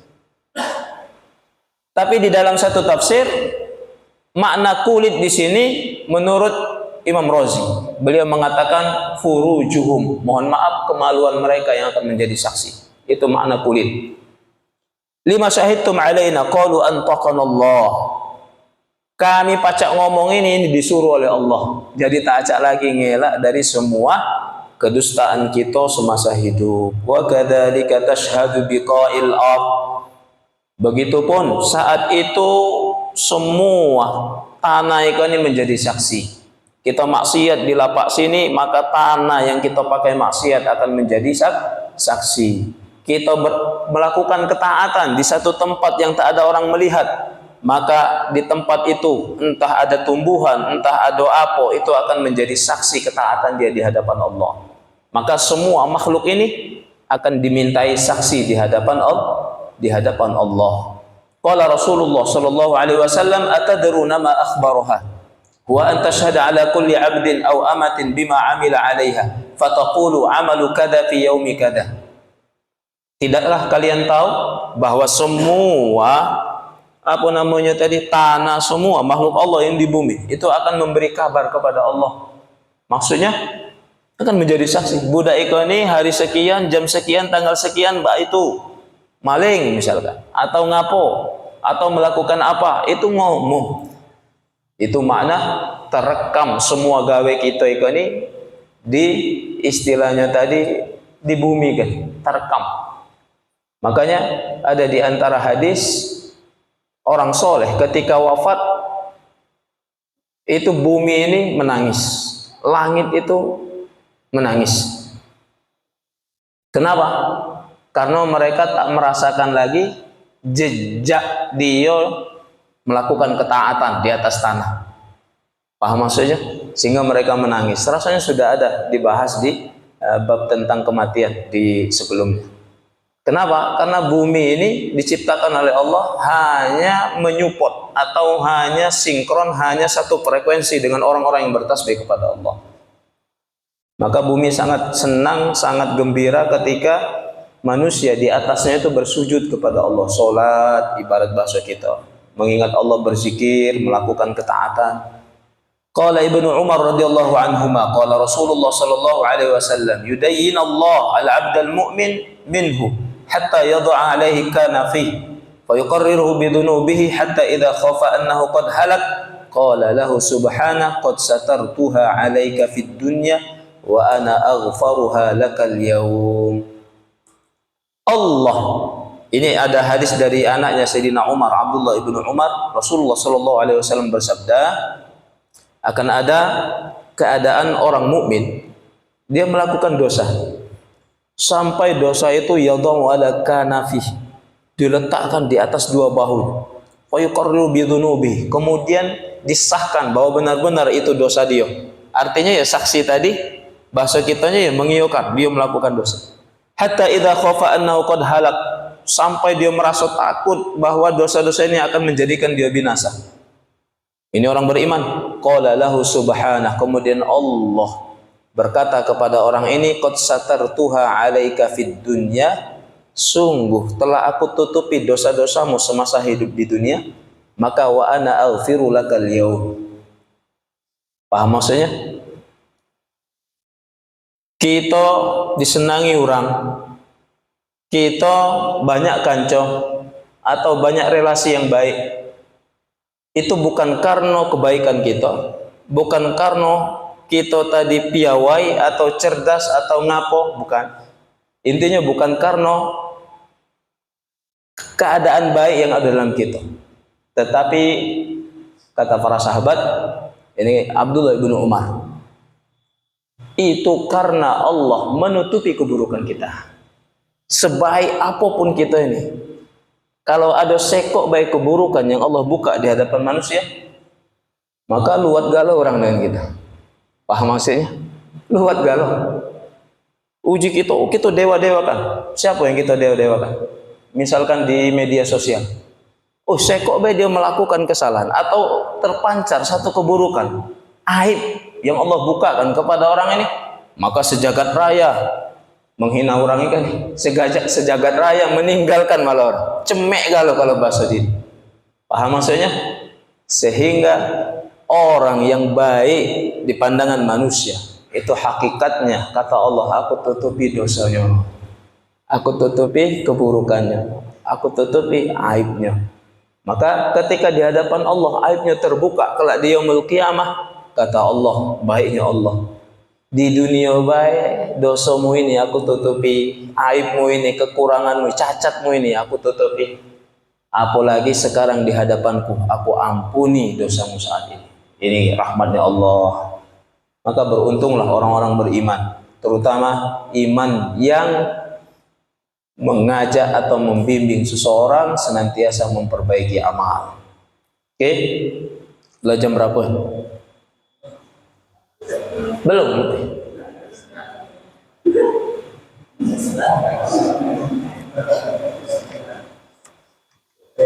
Udah jam 9 ya?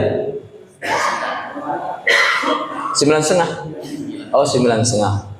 Oke, setengah perjalanan Yaumul Mahsyar, insyaallah kita lanjut di pertemuan yang akan datang.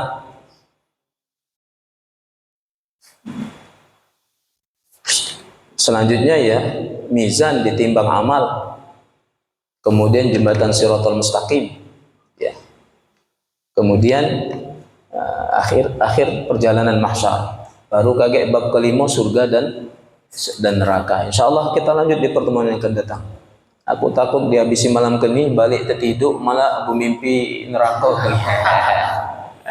Apalagi mimpi orang yang dapat minuman dari anak-anak tadi. Oke, insyaallah kita lanjut di pertemuan yang akan datang. Sisa waktu mungkin berapa menit?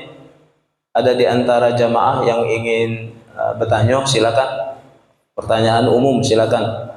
Tidak harus dari materi yang disampaikan. Tafadhol. Kita buka mungkin 2 pertanyaan dulu atau paling banyak 3 pertanyaan. Silakan. CF, mana CF?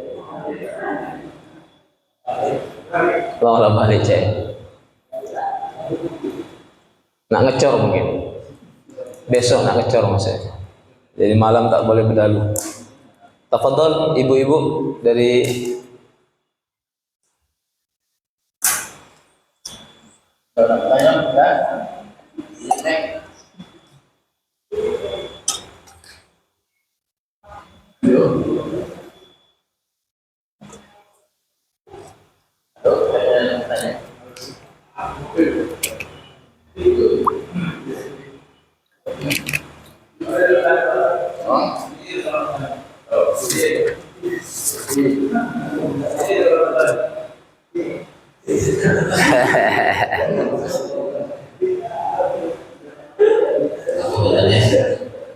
Assalamualaikum warahmatullahi wabarakatuh. Waalaikumsalam. Tadi dijelaskan tentang berbagai hal perbuatan manusia yang bertanggung jawab pada masyarakat ini,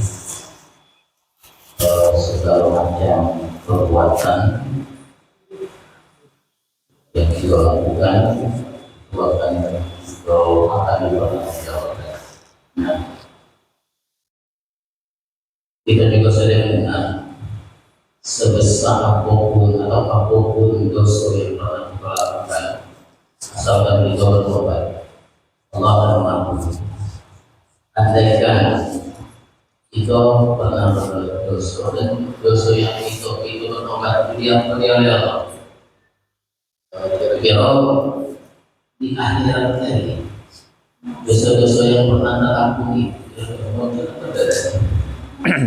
ya mungkin agak lucu saja, tapi kira-kira ada toleransi yang kira-kira banyak jelaskan tentang apa yang kami dalam. Iya. Satu, kemudian yang kedua, tadi disampaikan oleh Ustaz tentang doa setelah azan. Rabb hadhihi da'watin. kira-kira umpama apalah kaitannya? Nah, diletakkan di situ. Tadi dalam doa itu dibaca setelah azan. Ya, kaitannya dengan doa tadi. Mungkin ada referensinya. Assalamualaikum warahmatullahi wabarakatuh. Waalaikumsalam warahmatullahi wabarakatuh. Oke, ada lagi? Tak naruh? Oke, bismillahirrahmanirrahim. Ini pertanyaan pertama yang tadi disampaikan Ma'ado. Pernah melakukan dosa, apakah dosa yang sudah ditobati ini akan diperlihatkan di hadapan Allah? Nah, inilah cerita hadis terakhir yang kita bahas dari Sayyidina Abdullah ibn Umar yang tadi kita bahas. Ada orang beriman, dia melakukan dosa, artinya dosa ini sebenarnya sudah ditobati, tapi tetap saja tampak jelas di hadapan Allah. Paham maksudnya? Diperlihatkan untuk menjadi saksi bahwa kamu pernah. Tapi karena sudah ditobati, sampai dia tadi bahasa kitanya apa? Bergaya-gaya ketakutan. Apa jangan-jangan tobatku ini tak diterima oleh Allah, kalau bahasa dirinya. Sehingga gara-gara ekspresi dia bergaya-gaya ketakutan tadi, keluarlah ucapan Allah, satartuha alaika fid dunya. Dosa ini karena sebab sudah kamu tobati, kemudian kemurahan Allah menutupi dosa itu sebabnya. Maka wa ana aghfiruha laka al-yaum.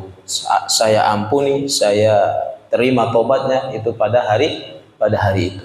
Maka saat itu dosa yang diperlihatkan itu yang hanya tahu dirinya dan Allah. Berbeda dengan dosa yang tidak ditobati. Dosa yang tidak ditobati itu tidak ditutupi oleh Allah. Semua orang gak tahu. Aib kita ini ya tak tahu. Oh, uji kita dulu rajo di dunia.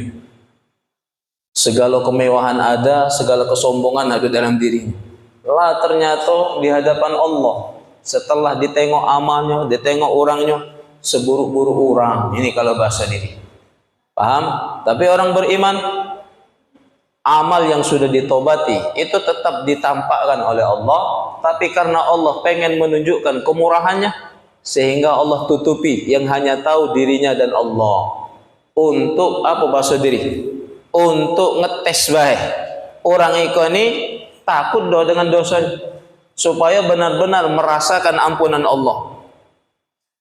Bagaimana? Ya dites oleh Allah. Bayangkan kalau tak ada ampunan Allah, dia sampai merasa bergaya-gaya, celaka aku, binasa aku, tak naruh harapan, aku bacanya disiksa. Paham maksudnya? Ternyata Allah berkomentar lain. Dosamu ini aku tutupi sebagaimana yang aku lakukan di dunia, maka saat ini engkau menerima ampunanku, ampunan Allah. Ini pembahasan yang terakhir tadi. Kami lupa menyampaikan bahwa yang dialami ini dosa yang sudah ditaubati. Kemudian yang kedua, doa setelah azan. Ini penting, doa setelah azan. Bahasa Allahumma rabb hadhihi ad-da'wati tammah. Ini panggilan yang sempurna, artinya salat, was-salatil qa'imah. Dan ini adalah salat yang didirikan. Was-salatil qa'imah ati sayyidana Muhammadanil wasilata wal fadilah. Semua anugerah salat, kemuliaan yang Allah turunkan itu tanpa wasilah Nabi Muhammad tak sampai ke kita. Ini makna ati sayyidana, sampai ke kami ini itu berkat wasilah, berkat perantara Muhammadanil wasilata wal fadilah. Muhammad yang mengambil semua keutamaan yang Allah berikan. Jadi semua nikmat Allah yang akan kena ke manusia kan, itu terkumpul bermuara ke Nabi Muhammad dulu. Baru dari situ mercik turun mengalir ke masing-masing umat masing-masing kita. Itu makna ati sayyidana Muhammadanil wasilata wal fadilah. Kemudian wasyarafa wad darajata. Bukan hanya itu, Allah muliakan sosok Muhammad ini dengan derajat yang paling tinggi. Wa ba'athu maqaman mahmudah, dan Allah bangkitkan dia nanti setelah semua manusia tanpa busana. Semua manusia malu di hadapan Allah. Ternyata ada satu manusia yang mempunyai maqamam mahmudah. Bahkan ini sudah janji Allah. Wa ba'athu maqaman mahmudanil ladzi wa'adta, sudah menjadi janji Allah. Dalam surat Al-Isra, asa ayyab'atsaka rabbuka maqaman mahmudah. Kemudian di ayat lain ada al-insyirah, alam nashrah laka sadrak wa wada'na 'anka wizrak alladzi anqadha zahrak wa rafa'na laka. Rafa'na makanan 'aliyyah, rafa'na maqaman mahmudah, kami angkat ke derajat yang tinggi sebagaimana yang dijanjikan Allah, innaka la tukhliful mi'ad. Sekarang kenapa doa ini dilepakkan ketika mendengar azan? Azan itu, kalimat azan itu tuh adalah kunci kebahagiaan. Azan itu semua ikrar tauhid, itu semua ajakan mendirikan sholat, dan kunci ini takkan sampai ke kita tanpa melalui Nabi Muhammad.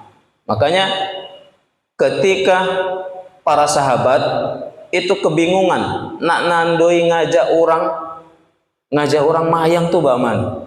Azan itu tuh kan bukan dari Rasulullah. Kata sahabat, ya Rasulullah, bagaimana kita pecah orang Majusi? Bahasa dirinya mukul lonceng, atau pecah orang masuk kelas, pencet bel saatnya sholat misalkan. Kata sahabat yang lain, pukul sesuatu, pecah kita tong-tongan, tong atau beduk uji diri. Lah, kata Rasulullah, tunggu. Rasulullah maksud tunggu tadi ada pendapat lain. Tiba-tiba adalah sahabat itu yang nunjuk tangan. Ya Rasulullah, semalam aku bermimpi. Mimpi apa? Mimpi ada orang manusia bercahaya, berjubah warna hijau, ngajari aku kalimat untuk ngajak orang sholat. Nah, kata Rasulullah, coba sebutkan. Allahu Akbar, Allahu Akbar. Kemudian, iya kalimat azan. 2 kali asyhadu an la ilaha illallah, asyhadu an la ilaha illallah, asyhadu anna Muhammadur Rasulullah. Kemudian hayya 'alas shalah, hayya 'alal falah. Allahu Akbar, la ilaha illallah.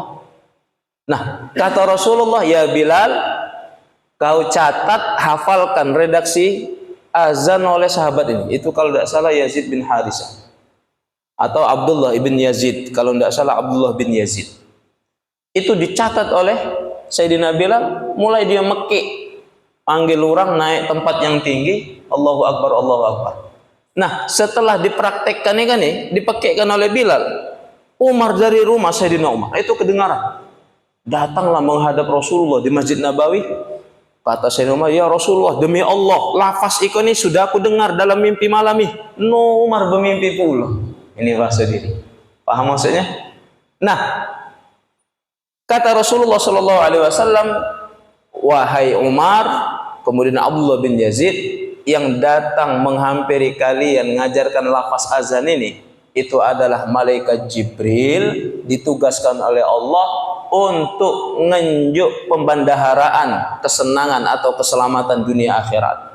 Maka seseorang itu takkan pernah bisa selamat di hadapan Allah tanpa melalui Nabi.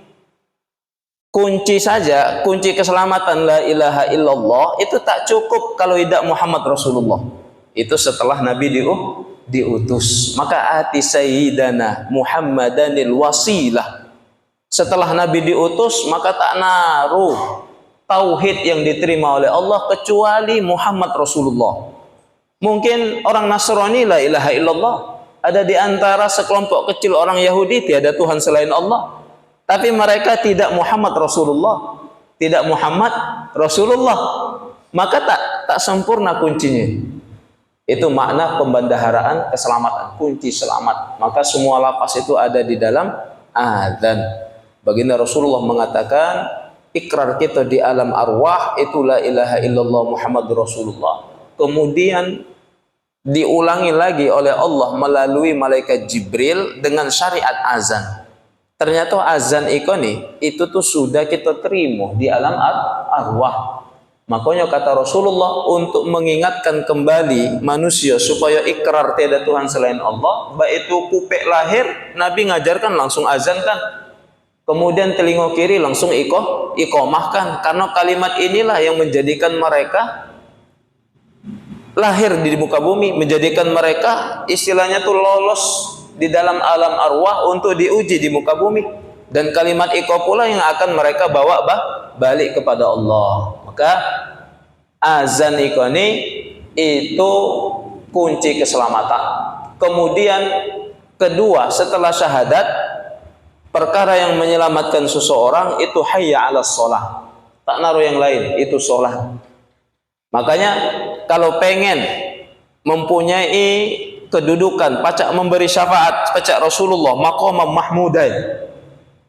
Makanya ayat maqamam mahmudah itu didahului dengan ungkapan aqimis shalah, aqimis shalah, aqimis sholata lidulukis syamsi ila ghusaqil lail wa qur'anal fajr inna qur'anal fajri kana mashhuda. Dirikan salat, pokoknya rajin salat sampai tengah malam, kalian dirikan salat. Bangun tidur kalian dirikan salat, tak usah gawe lain, pokoknya sembahyang. Setelah itu selipi dengan membaca Al-Quran. Wa Qur'anal fajr inna Qur'anal fajri kana mashhuda. Terutama di waktu fajar, karena di waktu fajar malaikat itu turun khusus, diperintahkan oleh Allah khusus mencari majelis-majelis Quran. Mereka itu tak naruh ibadah membaca Al-Quran, para malaikat itu mereka tak naruh ibadah mengucapkan atau membaca ayat-ayat Allah, membaca Al-Quran, tak naruh.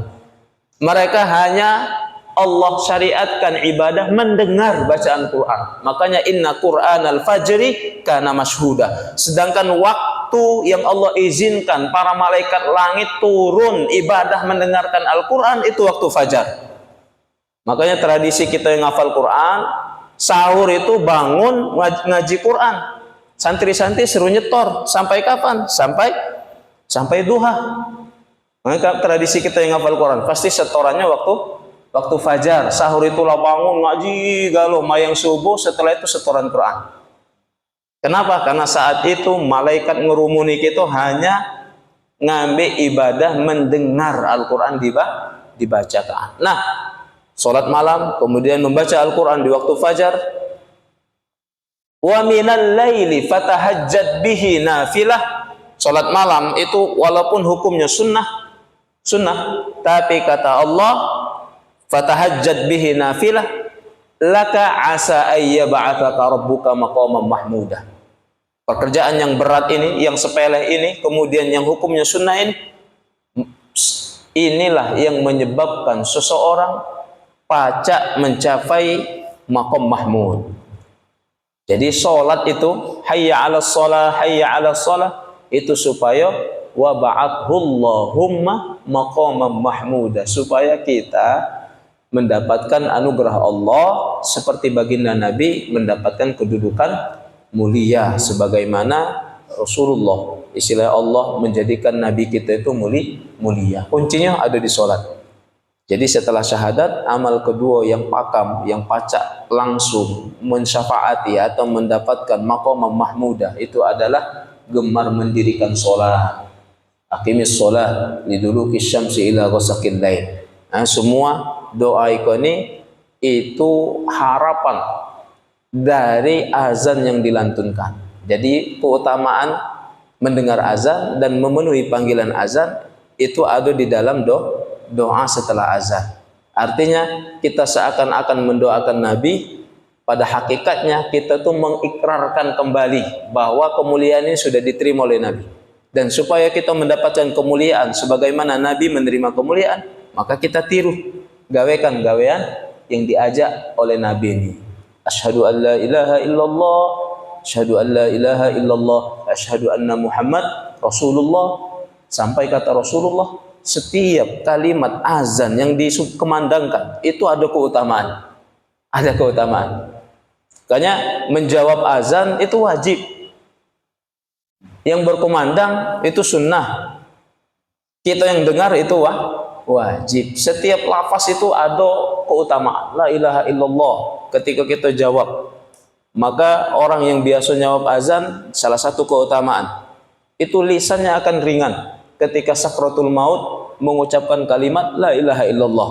Itu penting jawab azan. Asyhadu anna Muhammadar Rasulullah. Maka ketika dia rutin, dia azan, dia yang azan, atau dia tak ada azan tapi dia gemar menjawab azan, maka asyhadu anna Muhammad Rasulullah yang dia ucapkan, yang dia jawab, itu adalah bagian dari keutamaan yang Rasulullah berikan. Rasulullah ketika wafat seseorang ini itu akan diikuti resepsi atau prosesi pencabutan nyawa, itu akan hadir Rasulullah. Hanya gara-gara kita biasa asyhadu anna Muhammad Rasulullah di dalam azan. Luar biasa. Makanya kedudukan Bilal bin Rabah itu punya kedudukan seorang, hanya gara-gara muadzinun, gawenya tadi tukang azan. Itu punya kedudukan seorang. Waliyun min auliyaillah. Salah satu derajat dekat dengan Allah, pintu yang harus dilalui seseorang, dia ini muazzin. Dia mengumandangkan azan. Banyak bab azan itu membahas tentang keutamaan azan itu luar biasa. Siapa yang azan selama 40 hari, dia azan terus salat 5 waktu, maka keutamaannya luar biasa. Rasulullah mengatakan asyhadu an la ilaha illallah wa asyhadu anna Muhammadar Rasulullah. Siapa yang menjawab asyhadu anna Muhammad Rasulullah kemudian membentangkan dua jempol kan, dia mengucapkan marhaban ya Rasulullah ya qurrata aini, selamat datang wahai nabiku, wahai yang menyejukkan mataku. Kemudian dikecupnya dua jempol kan, ada di dalam kitab Ihya Ulumuddin. Setelah dikecupnya, mereka usapkan di kedua matanya. Ini yang jawab azan.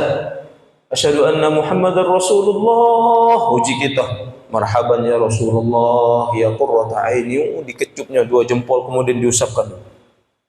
Kata Rasulullah, di dunia matanya tak akan pernah salah lihat, tak akan pernah rabun. Kemudian di akhirat matanya pertama ketika dibangkitkan, pertama yang dia lihat itu adalah cahaya Rasulullah. Keutamaan azan. Wa asyhadu anna Muhammad Rasulullah.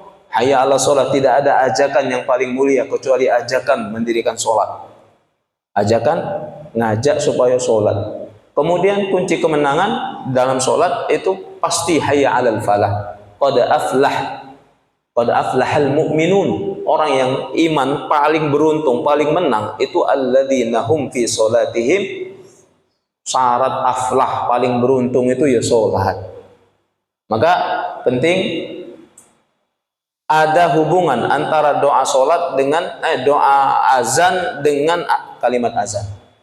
Apa? Harapan, keutamaan yang terkandung di dalam semua lafaz azan itu tercurah di dalam doa setelah azan. Tercurah di dalam doa setelah azan. Dia akan mendapatkan istilah kebaikan sebagaimana Rasulullah mendapatkan kebaikan dari Allah. Artinya sangat dekat. Maka penting orang-orang yang gemar mengajak dalam kebaikan, melantunkan azan, kemudian menghormati azan dengan menjawab azan, maka mereka akan dibangkitkan di yaumul mahsyar itu bersama para nabi. Penting azan itu. Itu salah satu di antara banyak keutamaan. Mungkin itu saja. Insyaallah ada lagi? Tak naruh lagi ya? Pokok yang lemah azan. Siapa yang lemah azan kemarin? Kak Sabil ya. Bakal berebut. Itu luar biasa. Ada bab khusus. Ada bab khusus tentang keutamaan orang yang melantunkan azan. Balas kita tutup dengan berdoa kepada Allah Subhanahu wa taala. Allahumma ya Allah, nas'aluka ilman nafi'ah, mohon doa.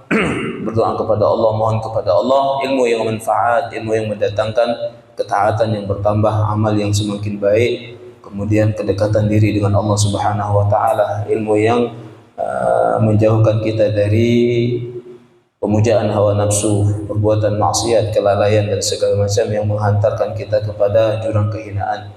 Ala hadhihi wa kulli niyatin salihah syai'un lillah ونخص خصوصا بقضاء حاجاتنا يا الله حوائج الدنيا والآخرة شيء لله بكل أسرار سورة الفاتحة. أعوذ بالله من الشيطان الرجيم. بسم الله الرحمن الرحيم. الحمد لله رب العالمين الرحمن الرحيم مالك يوم الدين إياك نعبد وإياك نستعين اهدنا الصراط المستقيم صراط الذين أنعمت عليهم غير المغضوب عليهم ولا الضالين آمين. وصل اللهم على سيدنا محمد النبي الأمي وعلى آله وصحبه أجمعين. نحمدك يا ربنا أنت رب العالمين بحاء الرحمة وميم الملك ودال الدوام يا من هو أحد قاف أدم هم هاء أمين. لك الحمد ملء السماوات وملء الأرض وملء ما بينهما وملء ما شئت ومن شيء بعد. لك الحمد يا ربنا كما ينبغي لجلال وجهك الكريم ولعظيم سلطانك. سبحانك يا الله يا الله يا الله لا نحصي ثناء عليك كما أثنيت على نفسك فلك الحمد حتى ترضى ولك الحمد إذا رضيت ولك الحمد بعد الرضا. اللهم صل وسلم وبارك على سيدنا محمد في الأولين والآخرين وفي النبيين والمرسلين وفي كل وقت وحين وفي الملأ الأعلى إلى يوم الدين. اجعل جمعنا هذا يا ربنا جمعا مرحوما وتفرقنا من بعده تفرقا معصوما ولا تجعل فينا وبيننا شقيا ولا محروما برحمتك يا أرحم الراحمين. لا تدع لنا في مقامنا هذا ذنبا إلا وقد غفرته ولا هما إلا فرجته ولا عيبا إلا سترته ولا مريضا إلا شفيته وعافيته ولا دينا إلا قضيته ولا مسافرا إلا وصلته ولا ميتا إلا رحمته ولا عدوا إلا خذلته ولا طالبا إلا وفقته ولا حاجة من حوائج الدنيا هي لك رضا ولنا فيها صلاح إلا قضيتها ويسرتها يا ربنا يا رب العالمين. اجعلنا وأولادنا وذرياتنا ممن يستمعون القول فيتبعون أحسنه. آت نفوسنا تقواها وزكها أنت خير من زكاها أنت وليها ومولاها يا ربنا يا رب العالمين. نعوذ بك من علم لا ينفع ومن قلب لا يخشع ومن نفس لا تشبع ومن دعاء لا يسمع برحمتك يا أرحم الراحمين. افتح لنا بفتوح العارفين وارزقنا فهم النبيين وحفظ المرسلين وإلهام الملائكة المقربين. عليك توكلنا وإليك أنبنا وإليك المصير.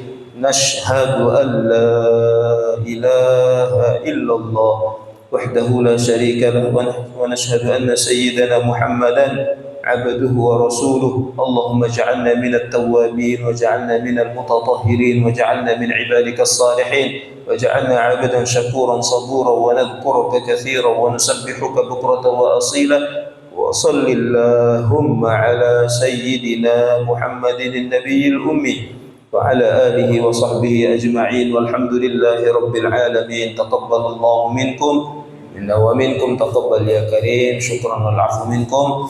استغفر الله العظيم الذي لا إله إلا هو الحي القيوم ونتوب إليه. السلام عليكم ورحمة الله وبركاته.